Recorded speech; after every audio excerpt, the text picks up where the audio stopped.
When it's time to begin, it's on the Rewind Around with John Pollock and waiting. The 18 that makes sense of these things we see in the ring every week on TV. It's Rewind Around for Monday night. Download a Tuesday morning from the Post Wrestling site. It's Rewind Around for Monday night on USA Now on the John and Wade Take the Mic.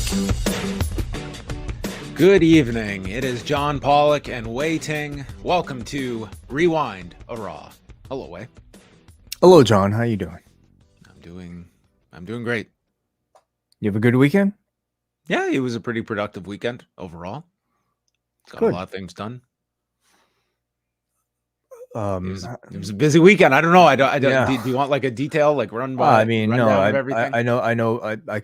I kind of have an idea. I mean, you know, how's the state of your basement for everybody? My basement. My daughter said, "I want the old basement." I was like, "Me too, me too. I too would like the old basement back." It's pretty bare, but we're hoping in the next month that it will be restored. That's the hope. Right. So okay. we have found the core problem, and thus it seems hopefully we are out of the woods when it comes to the worst of it. Well, that's good. New pipe installed. They had to have like a buried alive match in front of my house to dig. Yeah, sounded like quite the ordeal, quite the headache. But hopefully, you'll have a brand new everything. You know, once this is all over. So we'll have a basement party when it's all done. Way you can come over. I look forward to it. Sure. This really got in the way of our plans to watch UFC 295 together. It broke our streak. Next time. Very quick card to go through though. The main card. I mean, we had one finish after another on Saturday night. Okay. Yes, that's. I could tell you anything from Saturday, and I'm sure you would maybe go along with it. Sure. You had a good weekend. You got got up to anything? How was the Marvels? Can you, or without ruining it? I don't want to hear what happened, Way, at the Marvels, but can you give us any feedback? I thought it was a really fun movie. I mean, this is now going to be. I'm not really keeping up with like the current box office, but I think it was projected to be like Marvel's biggest flop at the box office, and I think it did 45. Yeah, which is I think tremendously low for a Marvel movie, certainly compared to the first Captain Marvel. And I went in, I mean, kind of being aware of some of that, maybe kind of being aware of some mixed reviews from the critics, but I came out of it just like fully realizing that it's not due to the quality of the movie and due to a number of other factors. You know, you could blame the strike, you could blame maybe you know, the cast, or maybe the Disney Plus integration, or a number of other factors, but certainly for me it was not due to the quality of the movie, because I had a great time watching it. Yeah, I've got to say for this one, like I am like kind of on the fence about going to watch this one. The runtime is a big it does sway my decision towards it. That's the first thing you look at when you that is something that listen, I would love to see that Scorsese film, but like if that thing was an hour and 2 hours, okay, I'm there. I would make that time. 3+ hours, it's just I cannot feasibly work that into my day. This is an hour 45. Right. Yes, it is. Tremendous. This is getting, I'm just looking this up. So among reviewers, 62% on Rotten Tomatoes, audience score 84%. That's an encouraging number. Do you sense any word of mouth that people that maybe were sorted down on Marvel? Because this feels like this is a referendum on Marvel more so than just an individual movie. That this is people's just fatigue of Marvel itself. Not so much. I mean, maybe like this might spur some interest for people to check it out when it's on demand. But I mean, bottom line is it's not just simply. I think a lot of those factors. People just don't seem to be that excited about this particular film for whatever reason. So I don't think that it'll, like, it's not so good that I'm like, wow, you have to go to the movies to see it. But I certainly think it's like I felt like a very satisfying movie going experience. So if you're on the fence, I would say you should go. But if you weren't even near approaching the fence at all, and this was like not even sort of within your world, you're probably not going to be excited about it either way. You know, when it comes to that saying, it's really painful to sit on the fence. Like if it's one of those like chain link fences, like have you ever tried to sit on one of those that doesn't have like the smooth bar at the top? Like the balance alone would make it really difficult. Like you do have to, it's a very momentary type of thing. Right. Well, what should you say instead? Balancing on a fence? Maybe just like standing on something that just for endurance sake, you could, if you're really that indecisive, like maybe crotched on the fence. Nothing to do with the fence. I don't think the fence would be the best representation of indecisiveness. Like maybe I am looking both ways before I cross the street. I think that's more being careful and not really being indecisive. Well, you could be. That's a bad analogy. Like not knowing which way to go, and standing in the middle of the street and not knowing which direction you should be going. That might be.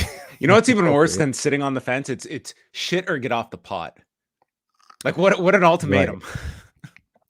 Right. Like who's in such a rush that like clearly you are, and maybe you're using a clearly you are if you can't even afford time to watch a 3-hour movie. You're right. Did you see they're starting to have this debate now about the intermissions? I thought you were going to say a debate about shitting or getting off the pot. No, I don't know much about that. You shouldn't sit for too long, that's for sure. Well, you've got to sit a long time if you're going to go see a Martin Scorsese film in 2023. Right. Yeah. Sorry. You might have to shit or get off the popcorn. That's if you're there for that long. Yeah. Okay. On that note, we're going to move on. Go see the Marvels. By the way, yeah. If you're not convinced enough, maybe you should listen to Rich Fan and WH Park talk about it this weekend. They will be reviewing it live, going head to head with Full Gear. So those of you guys who don't give a shit about AEW and instead want to hear professional wrestling podcasters talk about a Marvel movie, you can listen to those two 9 p.m. in the Post Wrestling Cafe. The rest of you will probably be listening to them on Sunday in the feed. Maybe we'll get some side-by-side commentary of WH with the AEW pay-per-view going on. Very possible, yes. Okay, we'll check that out Saturday night with Rich and WH. And we have a lot coming up this week. I do want to alert everybody that Tuesday, we're going to be dropping an interview that I conducted with Chris Hero, close to an hour with Chris discussing his return to the ring this Friday for West Coast Pro. He will be taking on Timothy Thatcher, a return to the ring after 3.5 years since his last match. He will talk to us about why it's been such a long layoff, the decision to come back now, his involvement with West Coast Pro over the past year. We'll even go into their very first match together that took place under different aliases in the Wrestling Retribution Project back in 2011 under Jeff Katz. We'll talk about that.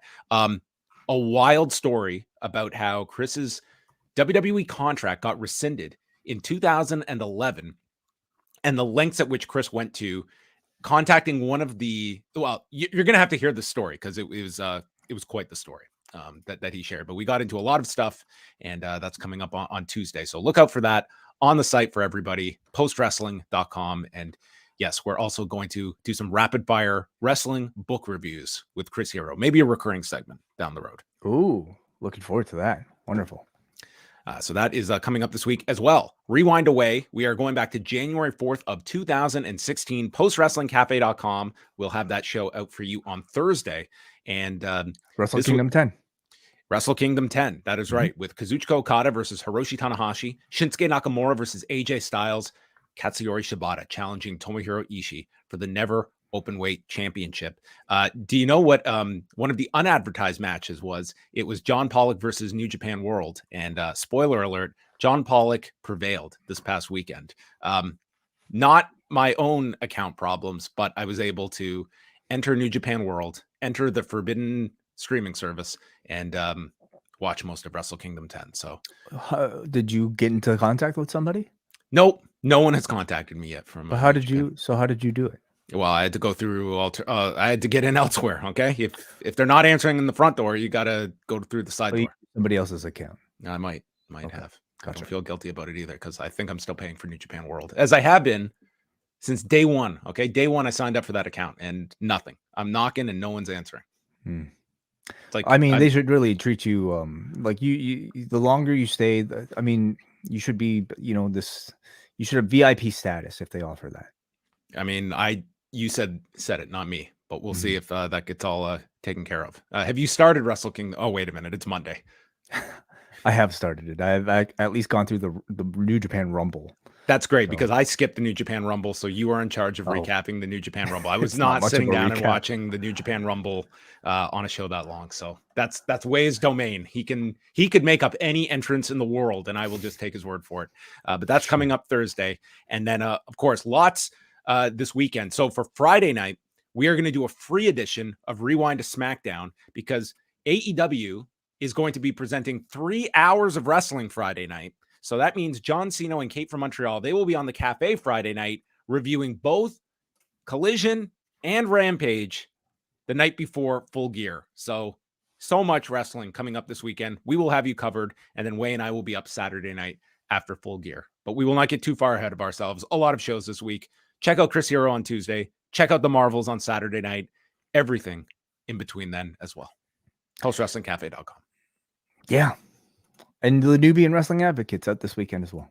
Sunday, yes. Sunday with Andrew, Chris, and of course, Nate Milton. Let's dive into some news items. On Saturday night, AEW announcing a tournament. We've got the Continental Classic coming your way, where Tony Khan is designing, maybe they'll call this the C1.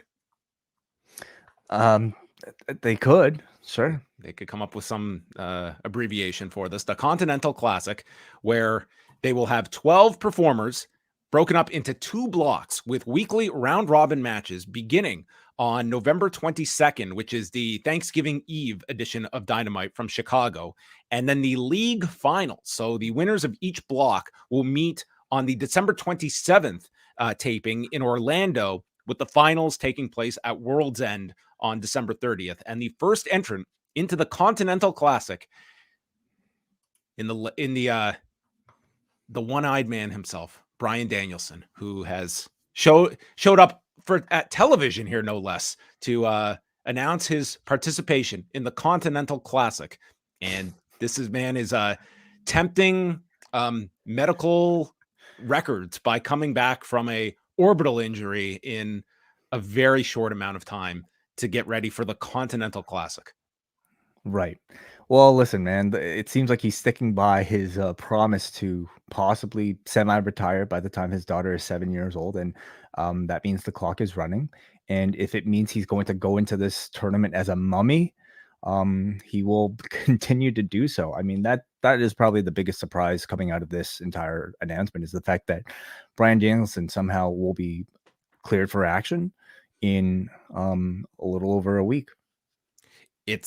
You got the impression that he will, be like, we'll get the weekly round robin matches, and it's like this is gonna be a lot of matches when you're talking about, if you're talking 6, that's 5 singles matches in the round robin, and then a 6th with the final. And I would say at this point, you are going to have your fans that I think are going to be concerned about Bryan Danielson, that these are going to be hard matches for a month, a month plus. Right. And the then expectation, on top of it, the expectation is certainly there. If everybody is almost calling this like AEW's G1, and there are a lot of round robin tournaments. There are a lot of tournaments that take place in various wrestling promotions. But what makes the G1 is the match style. It is the fact that every single match within that tournament is expected to be a certain very physical standard. So we'll see if AEW can live up to it.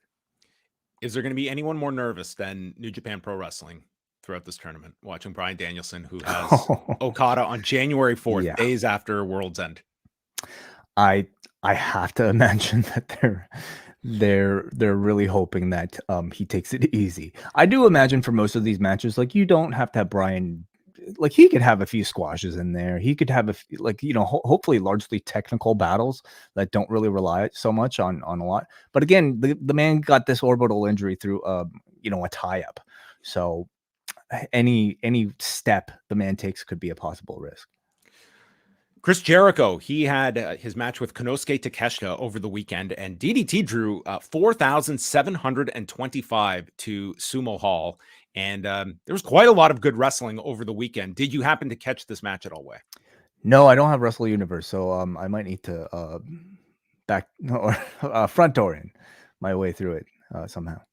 Well, this match I thought was an excellent match that these two had. I mean, Jericho went here with Takeshita 23 and a half minutes. He was a big deal showing up at DDT. The English announcers, like one of them was noting like that they were born shortly after Jericho's first tour of Japan in 1991. And these broadcasters were like in awe that like Chris Jericho is here in DDT.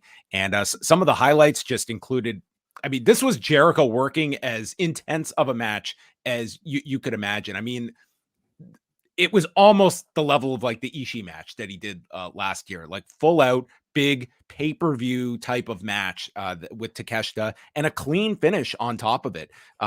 You saw these jumping knees by Takeshita that Jericho was able to get up from, and then Takeshita removes the knee pad, but the exposed knee gets stopped, and he puts him in like this very like violent version of the walls. He's just like torquing back almost like the lion tamer and just putting this added pressure on that ends up getting the submission. So they went 23 and a half minutes, and then Jericho has them cut Judas in the arena, and the two shake hands and do the mutual respect, which I found to be really interesting given the fact this felt like the end of this feud, and you're going into this like huge street fight on Wednesday. And I'm just curious how much of this will be acknowledged on AEW's end. And we should note that on Rampage, they did have Jericho do a whole promo building up this match with Takeshita as well. So it wasn't as though this did not exist in AEW's world. But with no specific mention of DDT nor Wrestle Universe. No, they never plugged where you could watch it. Just this Sunday. But it's almost like it's either we promote it or we don't promote it. Like we spent a 2-minute promo with backstage for Chris Jericho to solely build the match with Takeshita for Sunday. But yeah, they didn't plug Wrestle Universe or even like when it is, just Sunday. It's Sunday in Japan. And yeah, this I think Tony Schiavone at one point said it was going to be in the Tokyo Dome, which was not the case. Yeah, Soraya was headlining. So anyway, I thought it was an excellent match. I mean, and DDT, they stated they will come back to Sumo Hall July 21st of next year. But this was certainly, I thought we were going to get some big angle, like maybe Don Callis would be there. Maybe you would have Powerhouse Hobbs show up or something, but no angle. And like, yeah, you wouldn't get the sense like there's this big blood feud that's going to erupt on Wednesday. I wonder how much of this they'll acknowledge. I mean, you know, AEW has, I think, probably gauged a lot of like what fans might be absorbing, you know, from other promotions online before they decide how much they should acknowledge on TV. And if this handshake maybe has enough people talking, certainly we're talking about it. They might have to mention it or at least like build their heat up some other way, you know, despite something like this. So, we'll see you on Wednesday. The like a ninja Gaiden fight like a boss final street fight. Yes, we will get to that in the Dynamite lineup. But the World Tag League, we have the team name, the teams, and much like the Continental Classic, 2 blocks for this year's World Tag League, 16 teams that New Japan will have. This tournament begins next Monday and runs until December the 10th. So in the A block, it is Shota Umino and Ren Narita, Tomohiro Ishii and Toru Yano, Great Khan and Hanare, TMDK of Mikey Nichols and Shane Haste, Alex Coughlin, Gabe Kidd, Evil and Yujiro, representing Noah, Kaito Kiyomiya, who was back after his, I would say, less than spectacular treatment in the G1, teaming with Ryohei Oiwa, who he took for his excursion to Noah, and the Gates of Agony, Khan and Toa Leona, which I think, honestly, like this is, to me, indicative of the Gates of Agony being, I think, a priority that they see something in them, but also they're disposable that we can send over for a tournament like this. If you think Lance Archer was a priority for AEW, you know, and being able to be loaned out in previous years, then I guess sure, the Gates of Agony are. Well, in fairness, the Gates of Agony just beat the Young Bucks and Hangman Page, so at least they're further ahead than Lance Archer, who is Technically still with AEW, but he's got a faction now. He's got a little thing going he on. was featured in a match on Collision, so something of note. The B block has the IWGP Tag Champions Hiroki Goto and Yoshihashi, the Old Men of Minoru Suzuki and Yuji Nagata, Hikuleo and El Phantasmo. Is that the tag team name? The Old The Men? Old Men? Dude, they're going to have probably some of the best matches of this entire block. Okay. Yeah. They're going to get some great we're going to get to see Taichi with Nagata. We're going to get to see Atlantis Jr. and Soberano Jr. with Nagata and Minoru Suzuki. Like, there should be some fun matches in here. Yota Tsuji will have Mystery Man X, who will be revealed on Monday on the undercard. And then, yes, Atlantis Jr., Soberano Jr., Lance Archer and Alex Zane, and then Bad Luck Fale and Jack Bonza. Who do you think X is? I haven't given it too much thought. Is there anyone that is who's available and who's a free agent? Well, you would have had some speculation about Katsuhiko Nakajima, but he's doing the Real World Tag League for All Japan. So not just like he wins the Triple Crown, he's doing their tag tournament as well. So I think that rules him out, and that seems like that would be too big of a name for this. Obviously, one name out there, CM Punk. Oh yeah, of course, yeah. Just the answer to every mystery in pro wrestling is CM Punk. Yeah. Teaming with Yota Tsuji in the World Tag League, it's possible. Yeah, we could get, Yuji Nagata and CM Punk, the battle of the step up knees. Mm-hmm. We could see that. CM Punk and Jack Bonza after all these years in a ring together. And then Wrestle Kingdom 18, they have added 2 more title matches. Shingo Takagi against Tama Tonga for the never openweight title, and Zack Sabre Jr. against Hiroshi Tanahashi for the television title, which I can take this match every month and I'll be happy. I don't care how many times they have a singles match together. This will be 1 year of Zack Sabre Jr. as the one and only television champion. And he's had a hell of a run with this belt since establishing it this year. It could end. In a world without Will Ospreay, he would be a solid contender for Wrestler of the Year. Zach. I think so. I think Zach's had an amazing year. I guess I haven't seen enough of his body of work this year.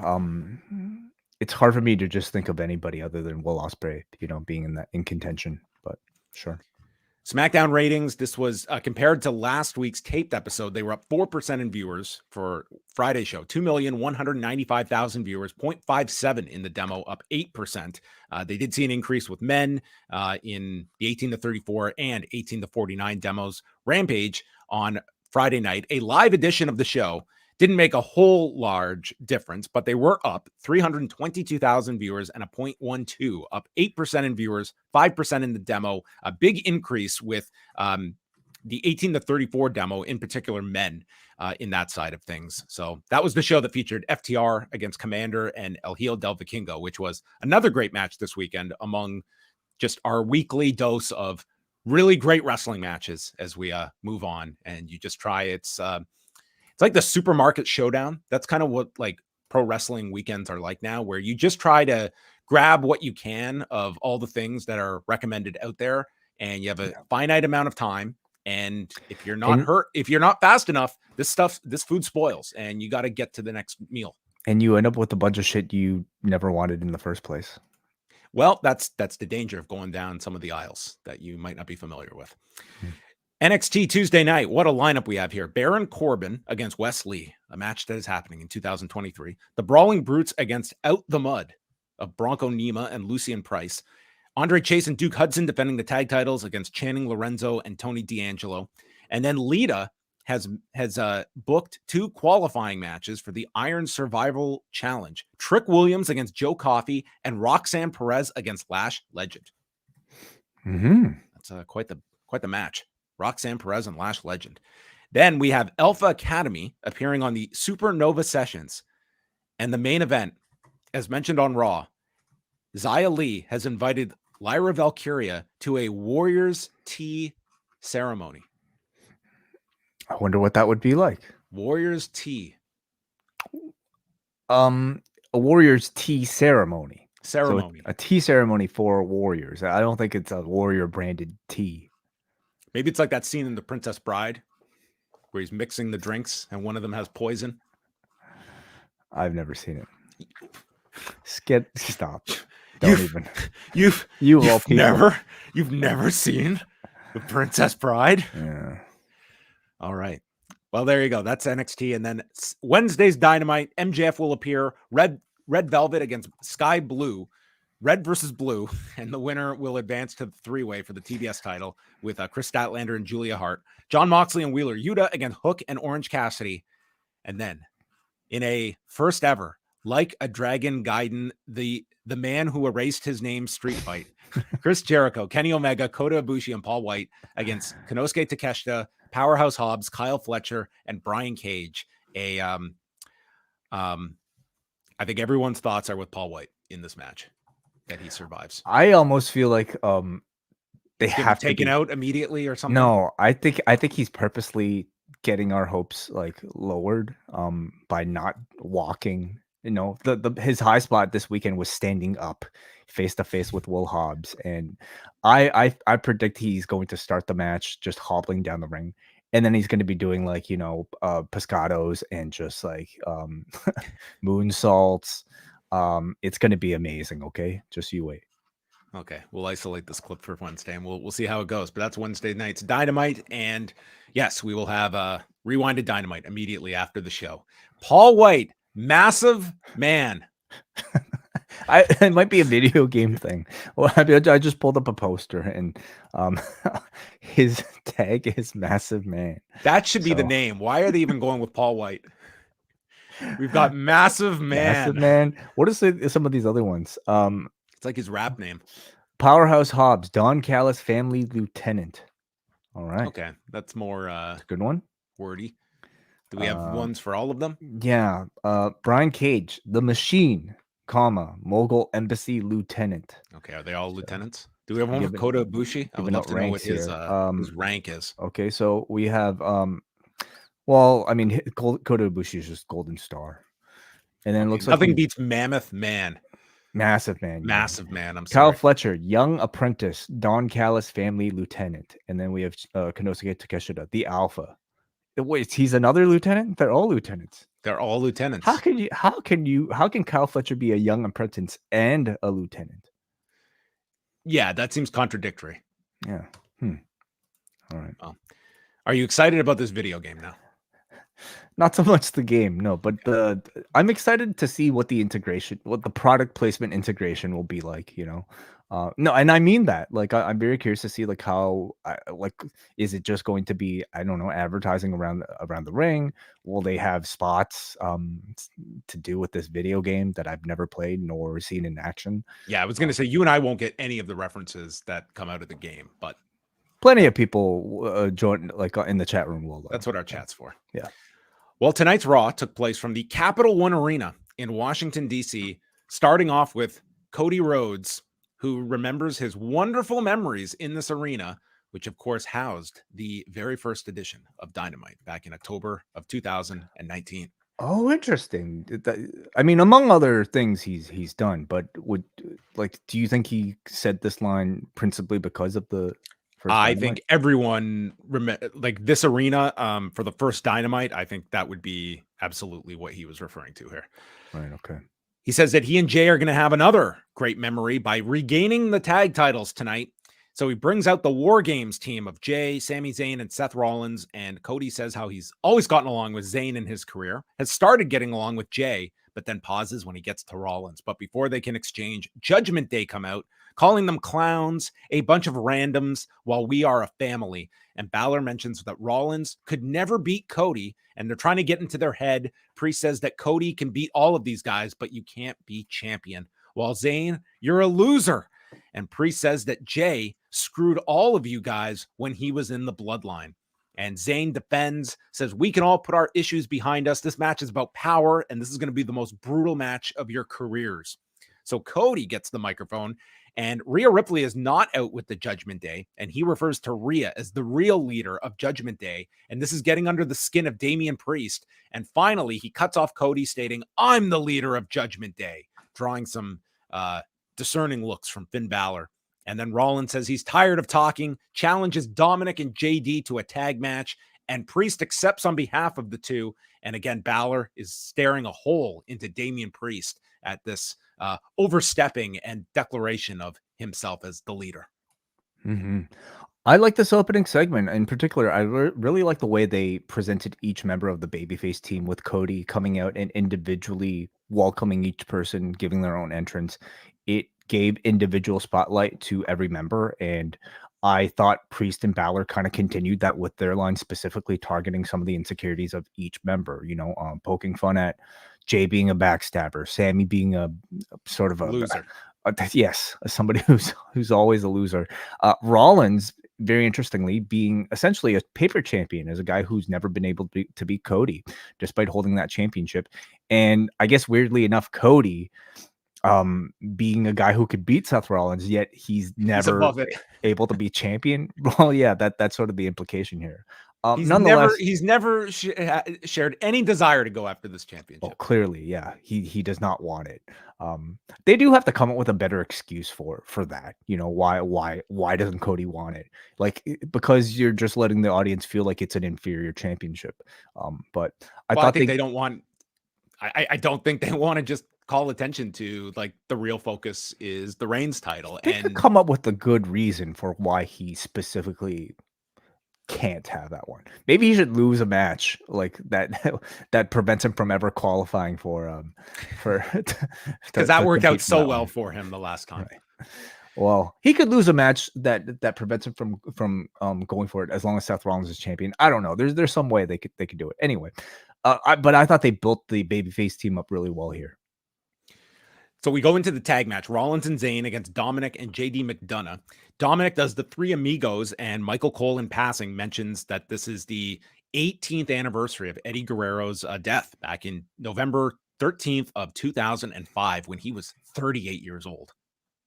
Wow, that's crazy. Yes. I'm older than Eddie Guerrero was. That's nuts.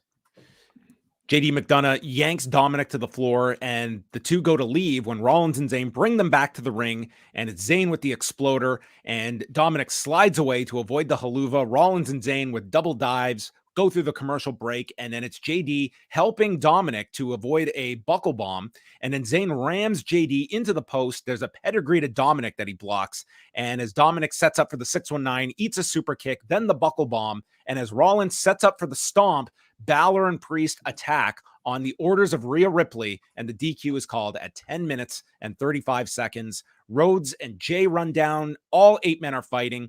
Pierce is out with security. Jay spears JD, taking the bullet for Damian Priest, which would be a significant moment later in the show, with JD once again sacrificing himself. And Adam Pearce gets another chance to blow out his lungs as he screams, "Enough!" He's sick of the games. Another match ruined with an overbooked finish. He says this won't happen in the main event. Everyone that is involved in war games that is not in the match is banned from the arena tonight. Right. Yeah. Setting up a bit of a longer story with the Judgment Day kind of panicking that they won't have any extra help in the main event. So pretty groan inducing, having another match just kind of thrown out with a DQ finish here. I think I'm a little surprised that they wouldn't just give like the team that's what is it? The babyface team the win here, because, well, I suppose tonight with JD and their story, they didn't want to have him lose. And I mean, I guess they just don't want either. Done you could have done Damian Priest and JD here, somehow get to that, like the odd couple. Priest was already wrestling tonight. Oh, he does have that. Yeah, there's that to go with. So yeah, they went with this. They didn't want to beat anybody. It's fine. It was more so about where we're going here with JD McDonagh, but nonetheless, so they are told to leave the arena. Rhea is in the ring after the break, arguing with Adam Pearce, stating that Judgment Day doesn't run Raw, and Adam Pearce does, and warns her not to show up in the main event tonight. So with that, Zoe Stark comes down, stating that Rhea is too worried about all these other things between War Games, tonight's tag title match, Dominik, and now your own title. And Rhea explains, "I am not overlooking you. I watched you in NXT. You sent Trish packing. You beat Becky Lynch. You're a future champion, but it's going to be on SmackDown, not here." And says that I can handle all of these things, including the backstage politics, because I'm Rhea Bloody Ripley. And Zoe just comes back stating, I almost won the title at Crown Jewel. I will win it at Survivor Series. And Rhea goes to attack her. Zoe avoids it. And that is our story this week for the women's title. Man, I find like the dynamics of like all of Rhea's title defenses to continue to be a little bit difficult and awkward, especially for her, anybody who's opposing her. She continues to be presented essentially as a babyface anytime she defends the women's championship. Tonight, I thought she cut a full-on babyface promo. This was totally received as such, and it was jarring to go from she's in full like heel role in the very previous segment, and we come back, and you're right, like this audience does not buy Zoe Stark. Rhea sounded so much better, and they all were behind Rhea here. They were chanting for it to the point that Rhea even called it out. That's right. Yeah. So, I mean, at this point, it's clearly intentional. They might be setting up, a Rhea Ripley babyface turn somewhere down the line, or they just feel like, okay, she's a hot commodity right now in the women's division. Let's just kind of keep it going, even at the expense of perhaps a Zoe Stark who has no chance of, I think, feeling like a viable contender, in my opinion. So it's really, really difficult, especially for a newcomer like her who's not at all ingrained with the audience and doesn't really have much of a personality currently built up. And it's very tough without a clear idea of she's not as good of a babyface, and she's certainly not going to be as good of a heel, if that's even the direction. Then we have Shinsuke Nakamura. I am frustrated. You are blessed with so much privilege, so I'm taking away your choice. The opportunity is mine now. Win or lose your next battle. You will only be less than. Not my problem. I will wait for now because I know it all ends by my hands. Mm-hmm. Very interesting. So I guess, maybe some of us, I might have expected Chad Gable to be the person he was referring to in some of these openings, in some of these interviews. And it's clearly not. The announcers are kind of alluding to it being somebody else as well. And he's giving us basically a riddle here with certain clues. He's talking about this person being privileged. He's talking about this person basically already having a match coming up. And it doesn't matter whether or not that person wins the upcoming match, because Shinsuke Nakamura will ultimately be the person that ends them. So who qualifies? When you speak of privilege, I suppose the first person that comes to mind, CM Punk. Sure, yes. He's a very privileged man, yes. But currently on the roster, in particular on Raw, I mean, you would think that somebody who's a second generation star would qualify, and that might limit it down to either Jey Uso or more likely a Cody Rhodes. Both men are currently involved in war games, but I can certainly see Nakamura attaching himself to Cody Rhodes, and Cody Rhodes having somebody like a Nakamura to continue to fill the weeks before WrestleMania coming out of a Survivor Series. Yeah, we're kind of going into that lull between Survivor Series and the Royal Rumble, where you essentially have 2 months before the Royal Rumble after Survivor Series, and you need to fill those post Christmas house shows with something. So maybe it'll be a. I mean, that would be a compelling program to me. I think Cody could do obviously a bulk of the speaking in arena, but they found a great way to continue to make Nakamura relevant. With this subtitle angle or gimmick, I should say, and the fact that he's turning this next opponent into like a bit of a mystery for the audience to guess, I think is fun. Maybe this is for Tiffany Stratton. The privilege would apply to her as well. Yes, certainly. Zayn and Rollins are walking backstage. Cody approaches to speak with Seth and says he needs Rollins for one night to be with him. The other 364 nights of the year, we can hate one another. And then Rollins brought up, well, what about next year when it's a leap year? And Rollins says he doesn't like Cody, but I respect you. And if you need me for one night, then I promise we're good. Mm-hmm. Yeah. In my head, I kind of already reasoned that these two were already friends after their 3 matches together. But I mean, this guy destroyed his pec the night after that Hell in a Cell. You would think that would be something you would remember, right? But have you seen the new Mattel figure they've put out of Cody, where it's Cody with the all purple pec? It's really? half his upper body is bruised from I just saw this thing the other day. Dude, I don't know if it's been released awesome. yet. It looks so cool, This but looks also great. so disturbing to give a child. This look at this. It's a beheaded Cody as well. Well, Can they're you multiple imagine getting expressions. this thing? I mean, this thing is gonna be I mean, like anything with Cody, it's like throw $50 on this, and I'm sure people will be buying it. I mean, at this point, I think it's even more adults that are collecting these than children. Probably, So yeah. that's great. That's So great. I saw Variant. kids buying those weightlifting belts at Elimination Chamber. So Yes, they were a including hot item in Montreal. including Braden and Davey. Well, adults biggest too. kids. Yeah. Shinsuke Nakamura and Otis. Dude, Otis took like 95% of this match. He just destroyed Nakamura. This was like the most offense I have seen from Otis in a prolonged match. They went 9 minutes, which included Otis doing the good vibrations. He attempted a caterpillar that Nakamura slid away from. So Otis just runs over him on the floor, hits a power bomb, then connects with the caterpillar. Crowd is getting into this. And then the Kinshasa attempt is caught as Otis hits the world's strongest slam for a 2 count. Goes for the Otis bomb, feet get up, and then it's Nakamura with a Kinshasa off the second turnbuckle. Otis won't go down. He hits him from behind. Otis is still up. Then a third one puts Otis down, and Nakamura finally wins in 8 minutes and 56 seconds.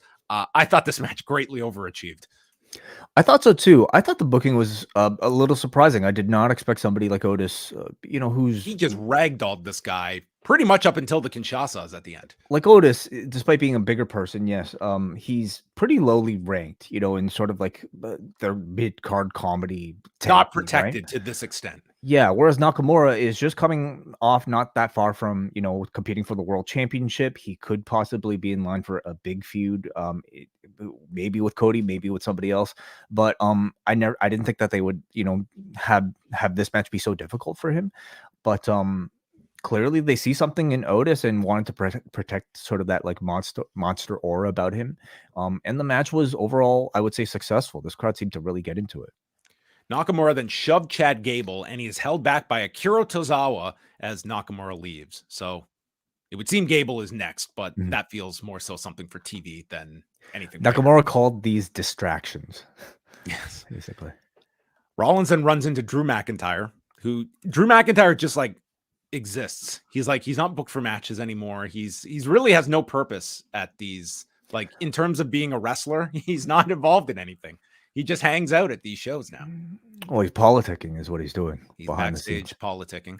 And he tells Seth that you were right. I have no one to blame but myself. And it was probably the best thing for me. Shakes his hand and says, I'm going to fight my way back to get a rematch, but said it in a somewhat facetious tone as Rollins limps away as he has the title.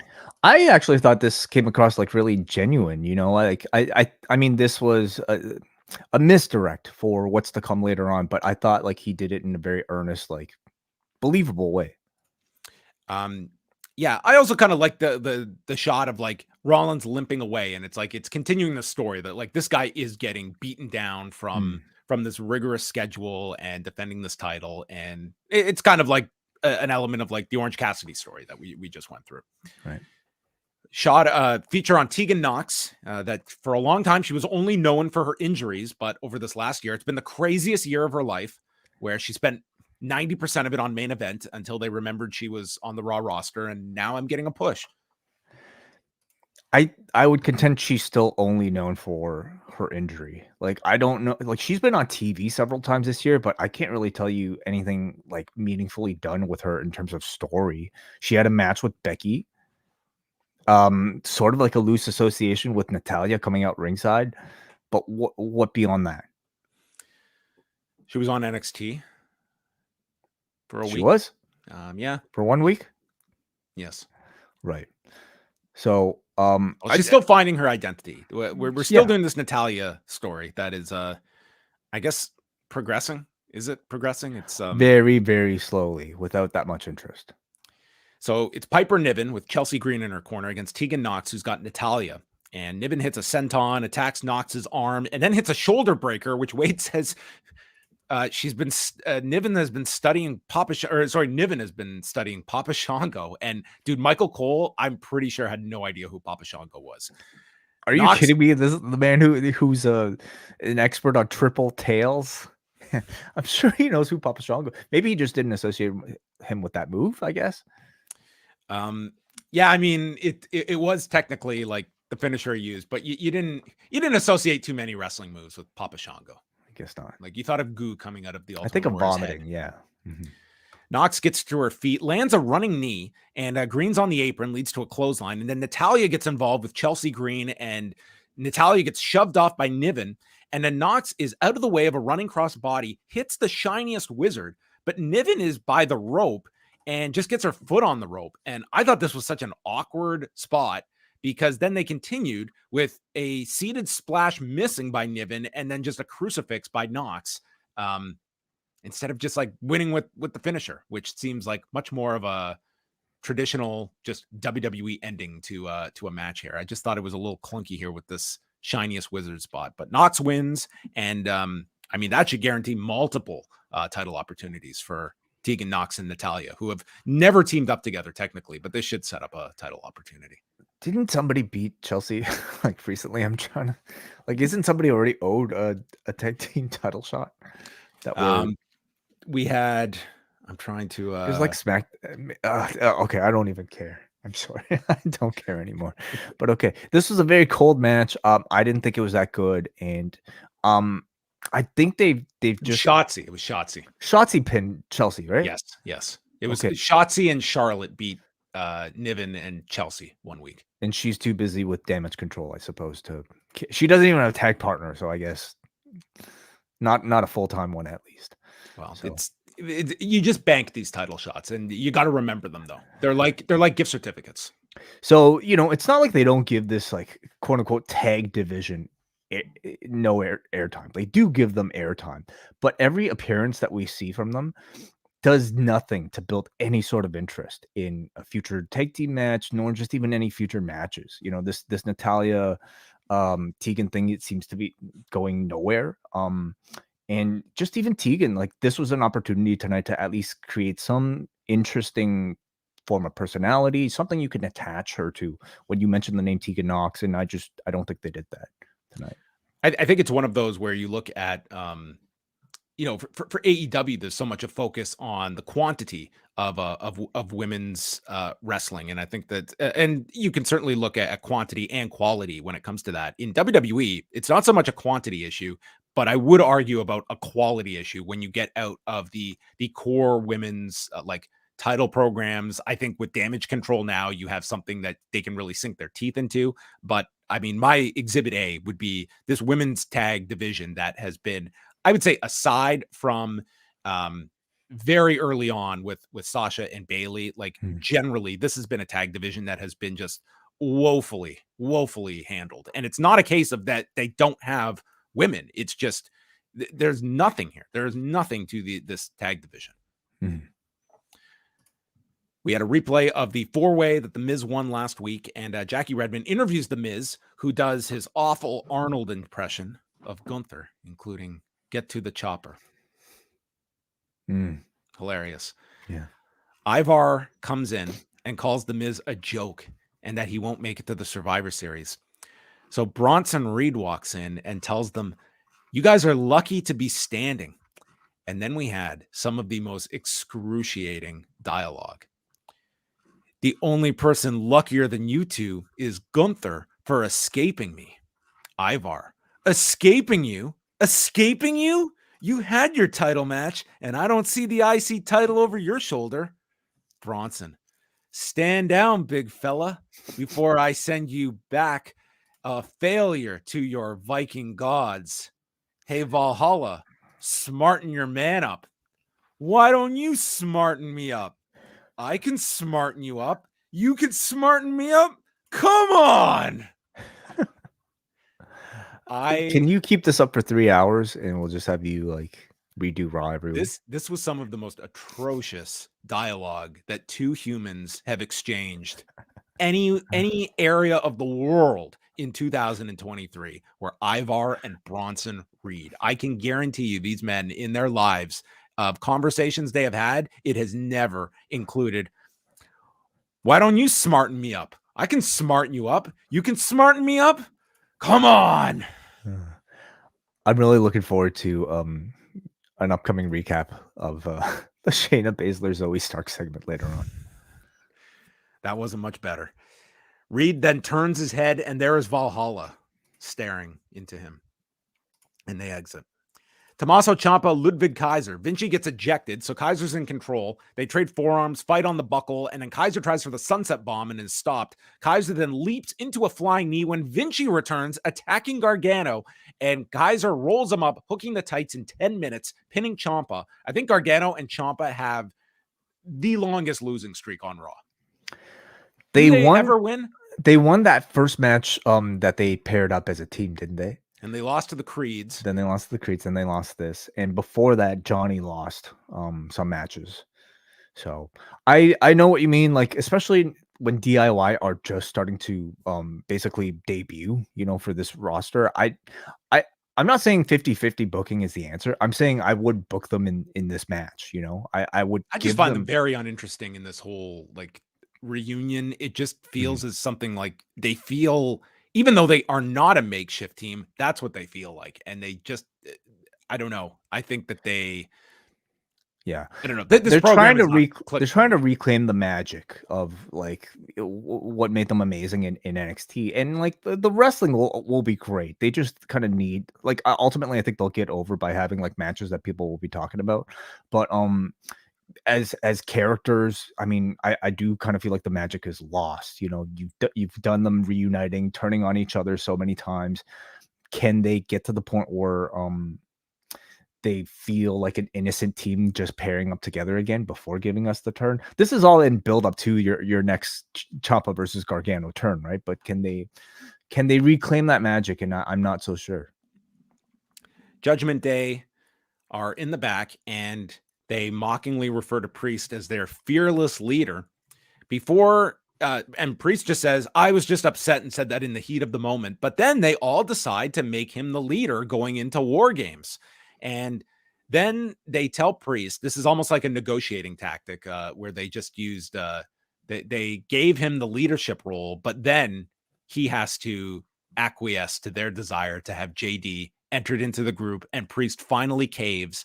And when they go to present him with his cut, Priest volunteers to go welcome JD into the group. So this really does feel as though they are getting set to ixnay Damian Priest from the group. Right. Okay. So you think because this is like Priest being like a good guy, like he's noble, he's like, he thinks he's doing the right thing by finally welcoming this guy JD. Very possible. I certainly think JD is manipulating, I suppose, in a way, but he's actually JD, like he really has genuinely earned, his spot, right? Like losing repeatedly, he gave them Priest the briefcase. So yeah, maybe. Xia Li and Indi Hartwell. Li just stomps her into the corner, takes a spine buster, but then Indi gets hit with the spin kick. She collapses into the corner, and it's waved off in 2 minutes and 34 seconds. This was like the UFC main card on Saturday. Ah, right. Yes. Quick first round finish. For Xia Except Li. with none of the reaction, I'm sure, that you got in some of those UFC finishes, because they're continuing this like pretty unique experiment with these Xia Li knockout finishes. They're getting really the audience flat. is not accepting these finishes. They're getting very flat reactions. The first time was more like doing it with Candice was almost like more confusion, and I think you can buy that, accept it, just because you're trying to teach the audience something new. They did it with Becky before the Battle Royal, and then tonight was the second time that they actually ended a match doing it, and the reaction I thought was just as flat. And that's fine if you're like investing that time in order to create, like, I don't know, a big pop or something like that. I continue to wonder if it'll be worth it. Like next week will be the tell, right? Like she's gonna have the match with Becky. There's going to be a spot where they'll deliver the kick, and they might tease the knockout again. But will it be dramatic in any way? Will the audience react in a big way? I mean, we'll see. Becky Lynch comes out and says they are now doing this on her time, and she goes after Xia Li, tries for the manhandle slam. Lee escapes, and Becky announces they will have their match next Monday on Raw? Overall, I think Zaya's been doing like a really good job here, like with what they're giving her. And again, not an easy sort of like finish with this knockout type of thing. I think she's been perfectly fine, like in her matches. Her kicks have looked good, and overall, like I think she's maintained like a good level of intensity anytime she's on screen. Certainly above like the first few times I've seen her. So overall, I think she is doing a good job. Yeah, I think this is, this has been a several week build to get to this singles match for the two of them. And we got the tea ceremony tomorrow. She's got a very busy week because she is facing Lyra the next night after the Becky Lynch match next week. So a lot going on with her. The Miz is with Gunther, and Gunther says, "Congratulations, Mike." As he continues, he will not refer to this man under this ridiculous name. And he says, to the surprise of everyone, you won last week, but the fun and games are over. Miz says, "You don't know who you're dealing with. I will do anything to win." It's like, dude, you got pinned by Snoop Dogg, I think, didn't he? And he technically was supposed to only co-win last week, and I think there was some maybe veiled reference to that in Gunther's line, talking about how everybody was surprised that Miz won last week. Well, he says that Miz tries to explain there's a reason I won that title 8 times, and I'm going to show you that there's a difference between the longest reigning champion and the greatest intercontinental champion of all time.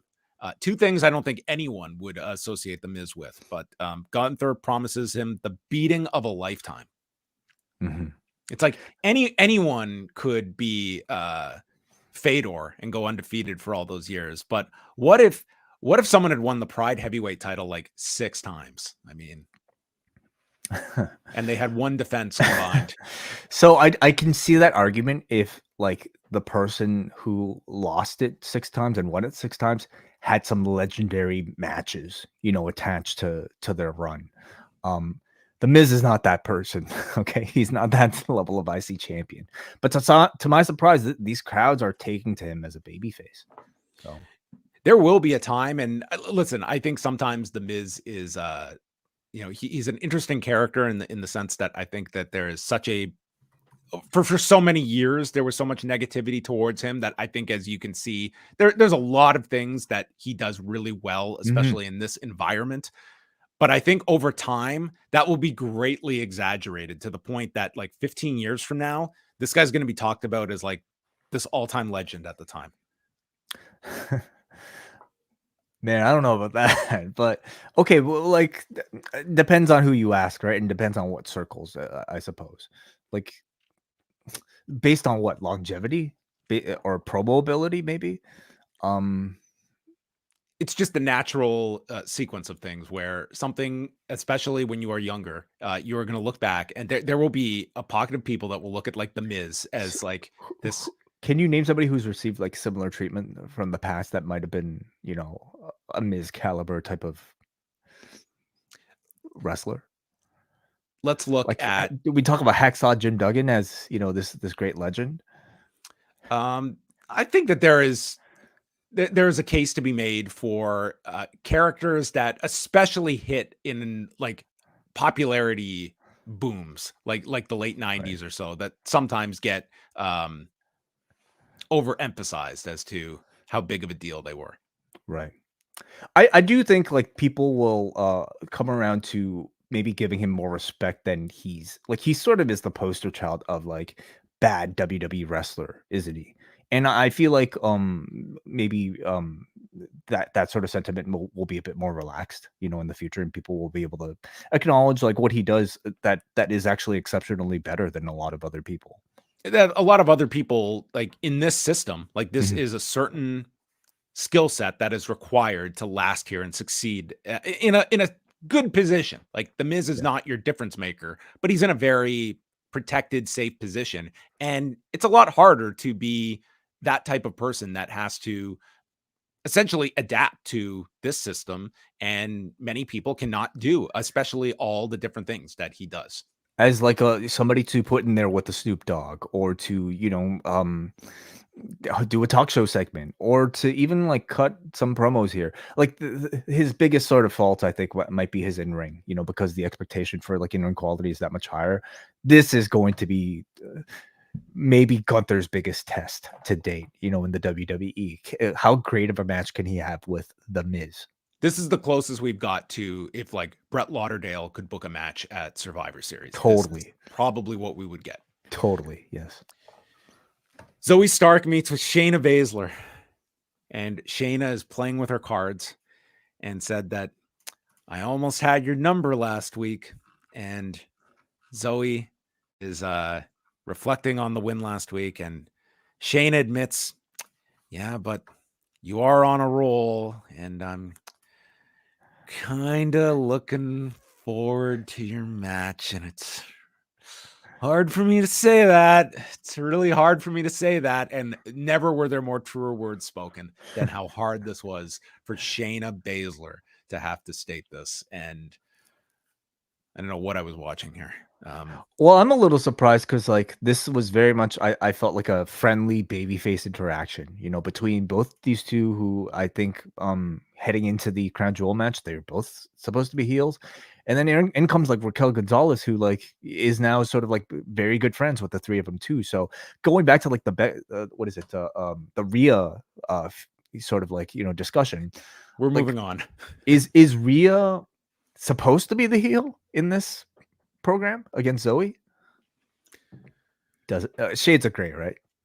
Shades of gray. That's antiquated. We don't have good guys and bad guys. Yeah. Yeah, this segment just kept going. Nia Jax comes in and calls them all. First, Raquel was in, wishing Zoe good luck in her match with Rhea. Nia calls them pathetic and says it should be me against Rhea, but none of you could beat me one-on-one, and you're cowards for ganging up to eliminate me. And Raquel says, I'm not scared of you. I would beat you. And so next week, it will be the showdown of Raquel Rodriguez against Nia Jax. Mm-hmm. Yeah, I mean, a female meat match. Will there be meat chants for this one? I don't know what Grand Rapids has in store for these two women. Okay, well, all right. This could be good. They could do some impressive power spots. Yeah, we'll see. I could see Nia winning this. I think like you do have to do this Rhea match at some point, and this is the December lull programs we're setting up. I could see the crowd actually reacting well for this one. Unlike, a lot of the women's matches that they tend to put into like the middle of the show. These are two wrestlers with like, pretty identifiable, like at least, I don't know, wrestling styles, and again, they could do some impressive things in there, hopefully.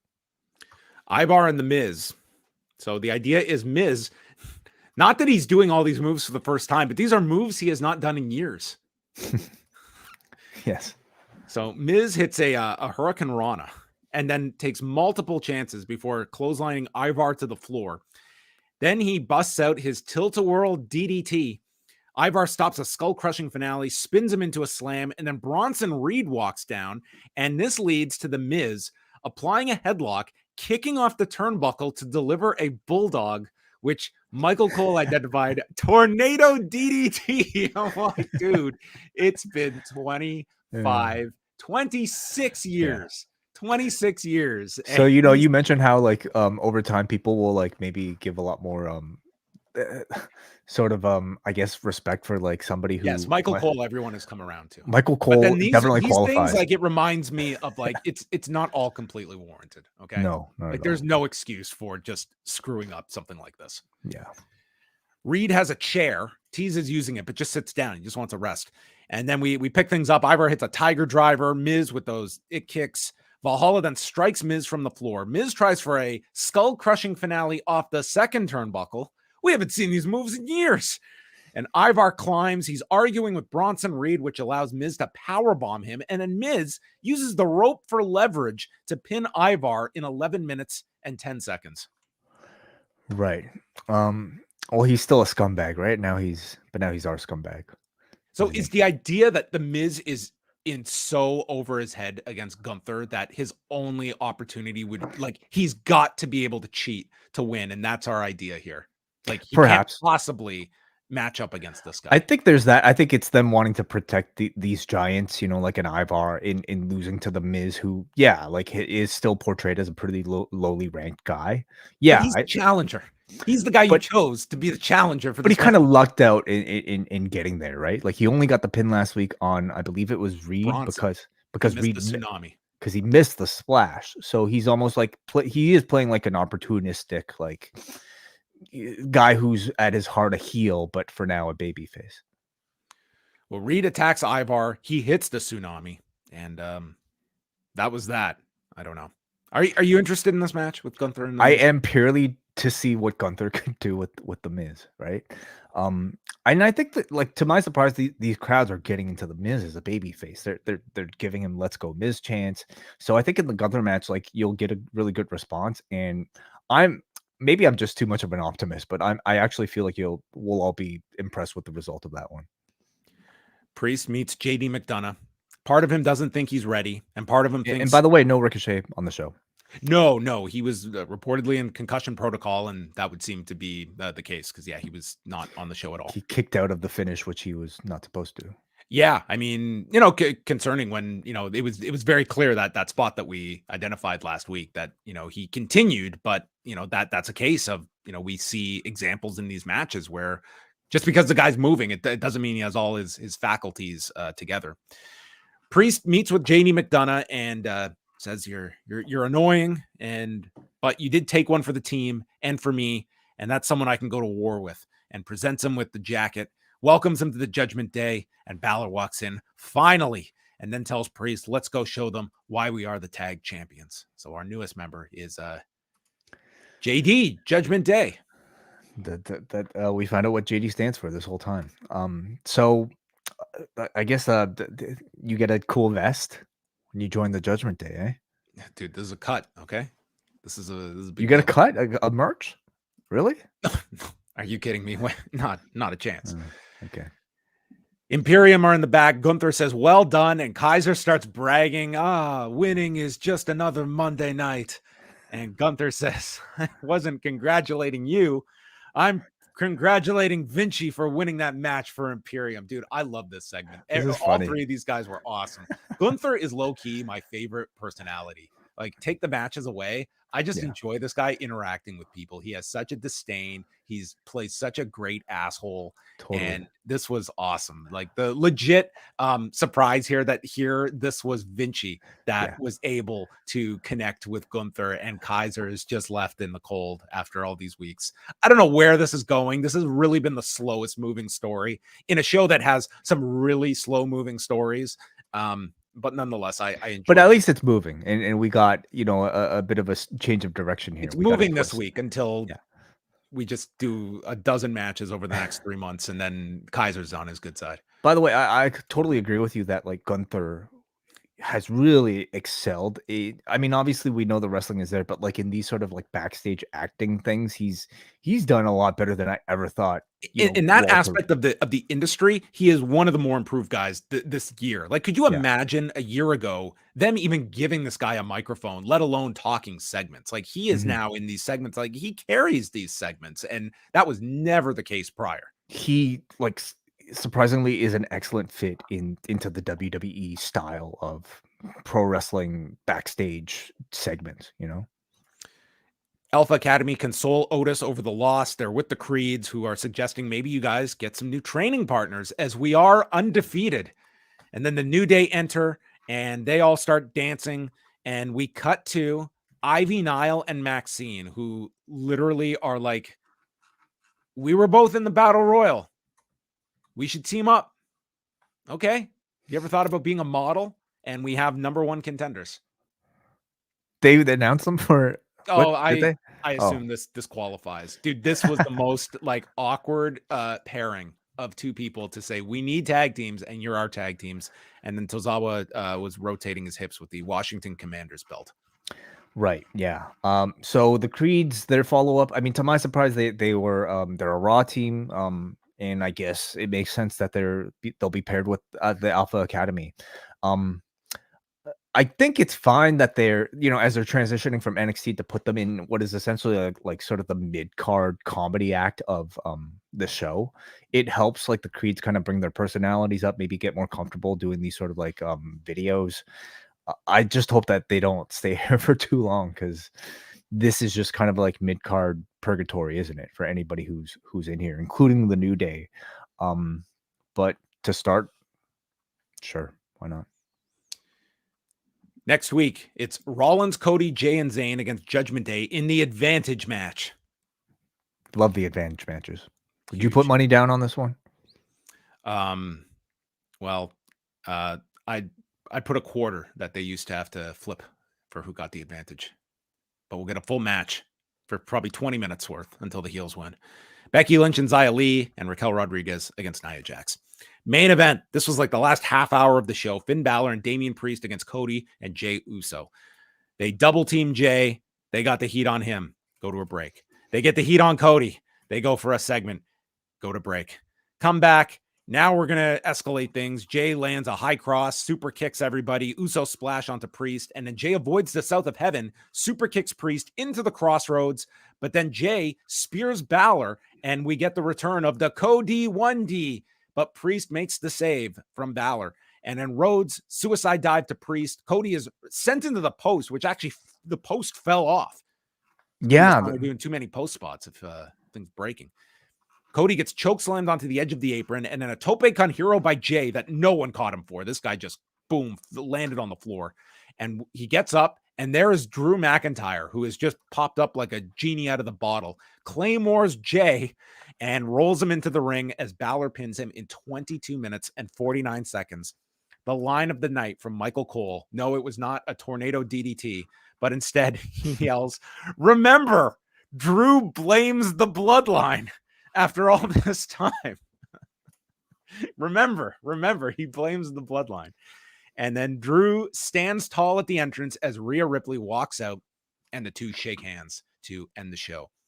The main event itself, I did not think this was at the level of some of their past tag matches. This was a very slow, meticulous match that it was like suddenly I've been watching this for like 18 minutes, and it just felt like the most basic of basic tag matches. And then we upped it a bit at the end, getting into the false finishes, but you weren't bringing me up to the next gear with this one. It just I don't know, fell short for sure of past examples these four have had.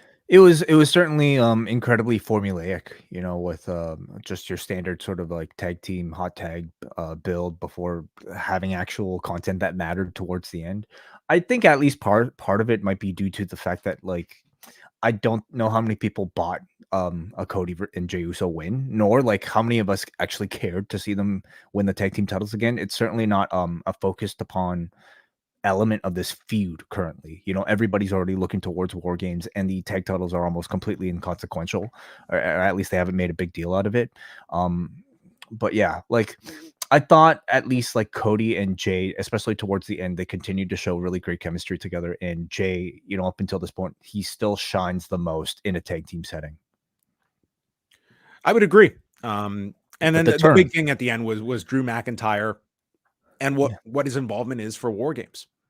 Yeah. They gave basically direct credit here. So, I mean, I like the show long storyline. Judgment Day panicking that, nobody else will be out here to help.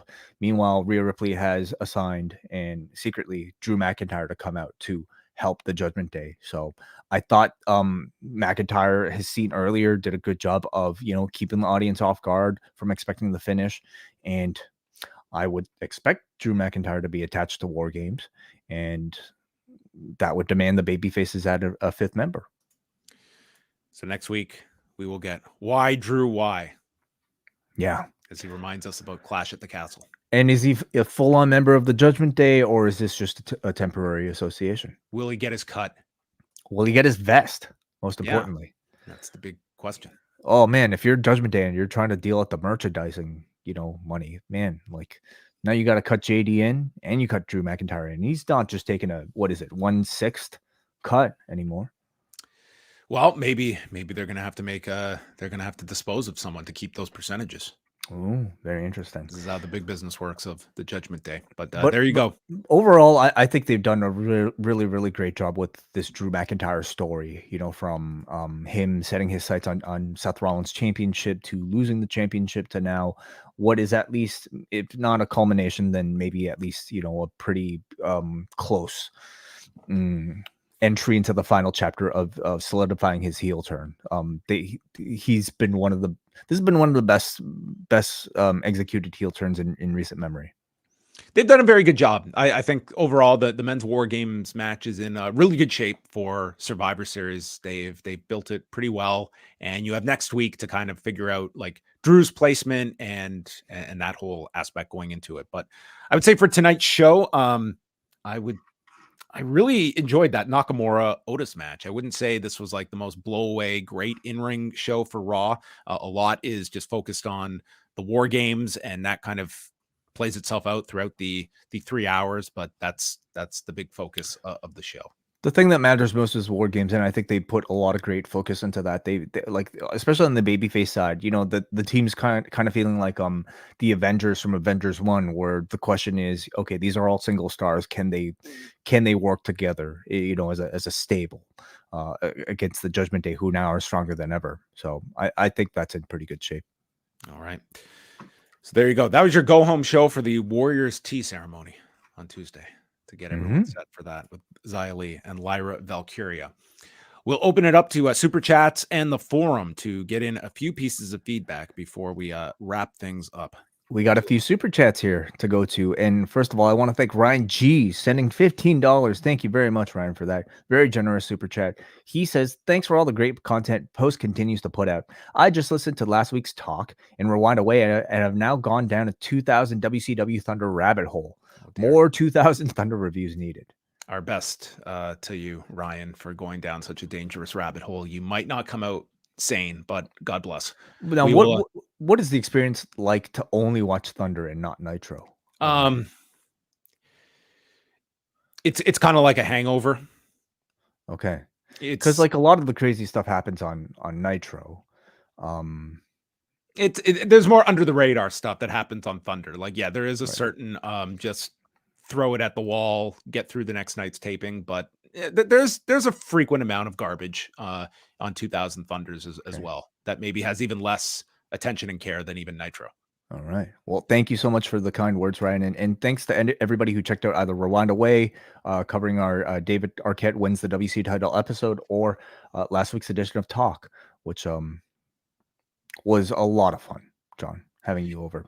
Yeah, I got to go to Way's house, and it's always great to do these in person. And we got into a lot of interesting topics. I always enjoy those shows. So we, yes, you can check out last week's talk, which is up on the cafe. Well, let's go up next to Andy, who sends 100 rupees to say, they're going to need a delicate balancing act to keep the Drew character true to itself while having him join the team Judgment Day. Big promo needed from Drew next week. Yeah. But, we know the story. He's been very consistent about his dislike of Jey Uso. Okay. He might've made amends with Seth Rollins, but that doesn't mean he's made any sort of amends with Jey Uso. So, but you're right. Like a big promo is needed next week. Yeah. It's, they've got a bit of a juggling act next week of this being the big angle to go off the show. And I think Drew is, not separate from War Games. I think he the presence is going to be around War Games, and whether he's inserted or he's there as, just, I think I like when they do finish shows where you have those natural questions and a reason to tune in next week, that hopefully it won't just be it's none of your business why I did what I did last week, which you would have gotten a lot of in 2000. If Drew is added to the War Games team, what are some candidates for the babyface side you could see? CM Punk. I mean, it would have been a great spot for a Kevin Owens, but so I believe there's a report out there that was suggesting like Randy Orton might be a name. We know he's like pretty much ready to come back, so that would be that's a lot to do in a week though to set that up. True. Like, I would not want that to be a surprise, and you would have to do all of that next Monday. Like, it is sort of a it's really like throwing Randy Orton out there into something. Yeah, what beef does he have with the Judgment Day? Did he feud with them? No, he was taken out by the Bloodline. Right. But maybe, yeah, he should be pissed at Jay too. Like, right. There's not really a Jay's just burned everybody. So, yeah, I mean, imagine Randy comes back and he hasn't been following WWE. Where's Riddle? And where's Riddle? That's the first thing he says. Everything's on pause from May of 2022. Where's Vince McMahon? It's like, what is TKO? 8.4 million Class A shares at this price. Okay, let's go. Let's go lastly to Dickie Bird, who sends $2.99 Australian dollars. Thank you, Dickie. He says, looking forward to John's review of Coyote versus Acme. I stand corrected, everybody. Apparently, the reviews for Coyote versus Acme in their screenings were testing in the 90s, John, which means it was really good. So we don't know why WBD. Well, apparently, the newest report from Puck came out today that they are allowing the producers to like shop the film elsewhere. So if someone buys it and if it's testing high, and now it's more hype than ever. I didn't know about this movie. I don't think that it hurts the interest when you have the idea of taking something away from people, and now there's going to naturally just be the curiosity and further demand to see it. So this may end up being released. This was like a $72 million film that, I mean, just seems preposterous that they would use this as a tax write-off, but that's an accountant can explain that better than me. But yeah, it seems like it was not a case of this being a poorly tested movie. So will you review it, John? No, I'm not going to go see it. What if it's under 3 hours? I just have no interest in this movie at all. I didn't even know it existed or what the premise was until Friday. I will watch a trailer, and I mean, if Cena can win me over, then maybe I'll go watch it. Sure. Okay. Let's go to the forum, and we're going to go to Jay from Colorado. Frankly, my dear, I don't give a damn. This was said by Adam Pearce to Rhea Ripley during the first hour of the program, and is a quote from the 1939 film Gone with the Wind. Was that one going to be shelved too after they produced Gone with the Wind? Imagine if they had just, I think you're muted, Way. I think you're, I'm sorry. You're gone with the sound. Was it a WBD property at the time? I don't believe so. No. Oh. If there's one way to go after that 18 to 35 demo, it's by referencing a black and white historical romance film from over 80 years ago. Maybe they're going after that timeless Tony Storm demo. Well, you can always reference the classics. Although, to be honest, I've never seen Gone with the Wind, so I have to. What? Yeah, you've never seen Gone with the Wind? All right, let's go to Muggin, who says the sword of McIntyre hung. How about do this with a dramatic reading? The sword of McIntyre hung over the main event, and as expected, it fell. The closing. This is a movie trailer. The closing shot of him and Rhea shaking hands could have major implications for War Games and beyond. How will the test of the crew react that Rhea pulled this behind their backs? I bet this is a sign that Randy Orton might make his return to aid Cody and company. It's also going to take time for the women's side of Raw to measure up to SmackDown's in terms of star power. December is a down period for WWE, so it's a chance for TPTB to experiment powers with that be. Oh, I didn't know. I'm guessing. I've never seen that acronym before. I didn't know we were acronymizing the powers that be. TPTB to experiment with the roster they've got on tap. That's awesome. That should have been the name of like Russo and Ferrara in '99. TPTB. That would have been a sounds like a disease. Perfect T-shirt right there. All right, everybody. Thank you for the feedback, and thank you for tuning in on this Monday night. Your tradition here after Raw, as we have broken down everything. Tuesday, we've got the interview with Chris Hero dropping, and then Tuesday night after NXT, Braden and Davey will be taking to the air. And, by the way, yes, those guys will be hosting a Survivor Series watch party. If you're in the local Toronto area, they will be doing it at Gabby's on King Street. So look up Gabby's on King Street. Get your tickets. I believe they're They're going to sell out. They always pack this place. If you want to watch War Games with your own sort of dream team of people. I don't know where I'm going with this, but go to poisonrana.ca for details. Yes, and if you go to Gabby's, the code word to get into the bar is you scream "War Games" as loud as you can as you walk into the bar, and you'll be admitted. Well, you still have to pay. Oh, Right? do you have to pay to get in? I'm just Yeah. kidding. I'm just joking. Don't listen to me. You just screwed up their No. the You have to entire pay. thing. You have to pay. Support Braden and Davey. I'm tired, guys. It's been a long. It's not much. I long believe day. it's very, very little. Okay. Check that out. That's Survivor Series, November 25th, Saturday night. Gabby's. Check it out. That'll be a fun night. And that is it for us. They will be live Tuesday night after NXT. We are back on Wednesday. We'll also have a Pollock and Thurston show dropping on Wednesday.